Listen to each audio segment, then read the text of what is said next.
Այս կինը եռացող շաքարավազը լցրել է ամուսնու վրա ու նրան վառելով սպանել։ Քերին և Մայքը ամուսնանում են այն ժամանակ, երբ որ Քերին 20-23 տարեկան է լինում, իսկ Մայքը 40։ Այդ ժամանակ աղջիկը արդեն ուներ 2 երեխա, 1 աղջիկ, 1 տղա, Մայքը նույնպես, բայց նրանք որոշում են միասին կապվել և անցկացնել իրենց ամբողջ կյանքը։ Մայքը արդեն իսկ վատ վիճակում էր գտնում ու Քերին ոչ միայն նրա ընկերուհին էր, այլ նաև նրա օրինական խնամակալը։ Այսպիսով աղջիկը սկսում է տղամարդու մասին հոգ տանել, բայց որոշ ժամանակ անց, երբ որ նրա սեփական տղան 25 տարեկան է լինում, նա մորը զանգահարում է եւ կիսվում, որ ինչ-որ հրեշ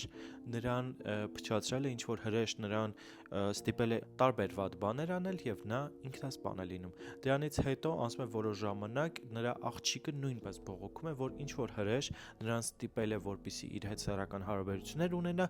եւ աղջիկը նույնպես դիմում է ոստիկանություն ու մորը պատմում այն ամբողջ պատմությունը, որ այս ժամանակ իրեն եւ իր եղբորը նրանց խորթ հայրը պարբերաբար ծեծի է ենթարկել եւ բռնաբարել։ Սրա մասին մայրը ոչ մի ձև չի իմացել, քանի որ երեխաները վախեցել են դրա մասին ասել, մտածելով, որ մորի երջանկությունը դրանով կավարտվի։ Կինը այդ ամեն ինչը հասկանալով շաքարավազը գնում է եւ եռացնում։ Եռացնելուց հետո տանում ու լցնում պարկած տղամարդու վրա։ Դրա մաշկը ու հիմնականում դեմքը այրվում են, իսկ այրվածներն այնքան ուժեղ են լինում, որ հիվանդանոցում նա ուղղակի մահանում է։ Կնոջը ձերբակալում են, կինը ասում է, որ դա աֆեկտի տակ է արել, սակայն ՏՏ-բժշկական հետաքննությունը պարզում է, որ կինը շաքարավազը գնել է մի քանի օր առաջ,